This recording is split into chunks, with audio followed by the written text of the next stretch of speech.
They only told me last night.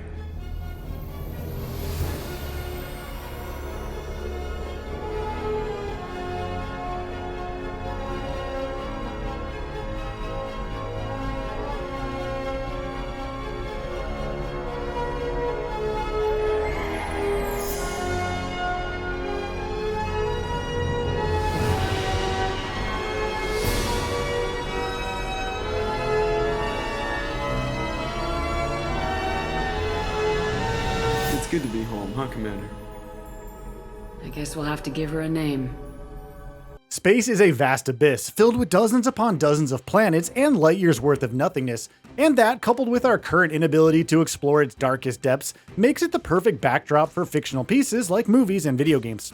Plenty of developers have tried to provide their takes on this setting to varying degrees of success, but only a few have managed to etch their names in our hearts long after the credits have rolled. One of these games has to be Bioware's Mass Effect, the second game in particular. Truck! I know! Truck! I know! There we go. Mass Effect 2 proudly stands over other games in the series because A, it doesn't feature gimmicky mechanics like the Mako, and B, it doesn't have a controversial ending. And yeah, if you are wondering about Andromeda, we don't really talk about it here. Even after all these years, Mass Effect 2 continues to be a shining benchmark for RPGs and how to craft choice-driven narratives the right way. I'd rather deal with it now. Very well, Shepard. The controls are online. The switch and consequences are yours. Mass Effect 2 takes what worked in Mass Effect and polishes those mechanics to a T, resulting in an experience that's markedly better than what came before. Starting off with the story, Mass Effect 2 thrusts players into a narrative surrounding the Collectors, an alien species that plans to wipe out the human race to gain utter domination. It seems like a simple plot at first glance, but that gives way to an immaculate thread of intertwining plot lines and additional narrative tangents that are all governed by the choices that you make throughout the run. Reapers didn't wipe out the Protheans. They turned them into monsters and enslaved them. Still, they're working for the Reapers now, and we have to stop them. No species should have to suffer through that. Now, much like the original, Mass Effect 2 boasts some great production values, which is clearly evident in not only the cinematic presentation of the cutscenes, but also the delivery of voice lines and general polish in the conversational aspect of the storytelling. Naturally, the characters here take a front seat, which works to great effect and helps in crafting an engrossing tale that's marked by memorable characters such as the likes of the Elusive Man. One very specific woman might be all that stands between humanity and the greatest threat of our brief existence. As for the gameplay side of things, Mass Effect 2 starts out on a strong note, directly thrusting you in the midst of a sinking spaceship as you try to survive against overwhelming odds. From that start to the thrilling finale, which is aptly termed the suicide mission, Mass Effect 2 doesn't take its foot off the pedal and constantly bombards you with one exciting mission after another. Unlike the original, which had some pretty rough combat systems, the sequel makes some pretty smart changes to ensure that encounters have a sense of flow to them. Having a regenerating health bar is an important factor in achieving that vision, and that makes going back and forth from cover pieces a lot quicker. Apart from that, regenerating health bars also enables developers to throw more opposition at the player without them getting too overwhelmed, and Bioware definitely makes use of that opportunity to craft sprawling encounters that are a true test of the player's mettle. Weapons don't heat upon prolonged usage, as was the case in the original game, and that also adds a nick of speed into the mix. The aiming and shooting is a lot more refined here as well, which makes trudging through waves upon waves of enemies a lot more fun than it was before. Of course, it's not on the level of a dedicated cover shooter such as Gears of War, but the quality of shooting definitely ranks among some of the best in its class. More of them. How many guards did the Shadow Walker have? Told you.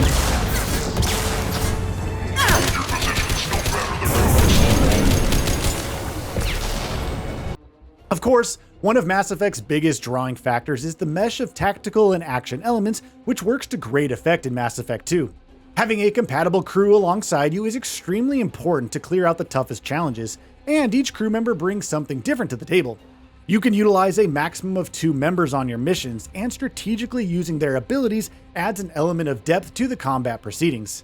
It's also fun to mix and match different crewmates to figure out what works best with your current build and just do some fun experimenting.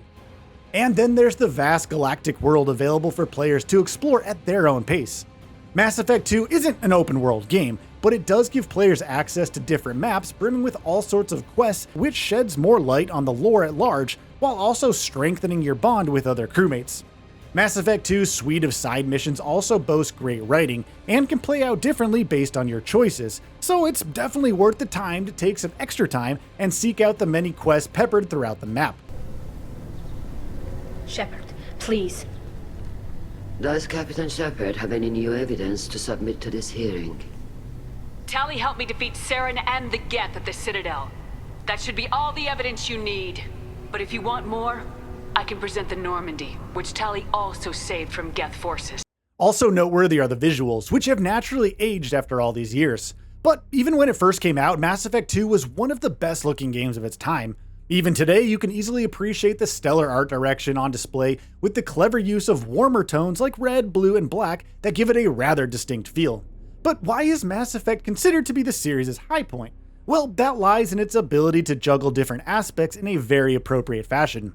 The story expertly puts the well-written characters in the frame, and while the shooting isn't as refined as later entries, it is able to comfortably sustain the campaign's runtime without getting boring in any way whatsoever. The progression mechanics aren't too complicated that it would stir frustrations, but it provides enough options in mechanics and skill trees that you could express yourself through the choices that you make while leveling up.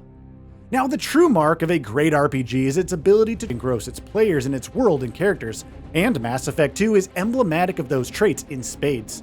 You could really spend dozens upon dozens of hours just exploring the carefully curated world and engaging with its combat and progression system to find out what fits your fancy. Despite the game being well over a decade old at this point, it continues to be a fun time and can easily put many modern RPGs to shame with its level of quality. It feels safe to say that Bioware was at its creative peak during the release of Mass Effect 2, and it was a time when the publisher didn't force its developers to sacrifice their creative vision in favor of maximizing profits and meeting release deadlines. EA's streak of anti-consumer decisions left the Mass Effect franchise in ruins after the disastrous reception of Andromeda, and we only have recently gotten confirmation that a new game in the franchise is in the works.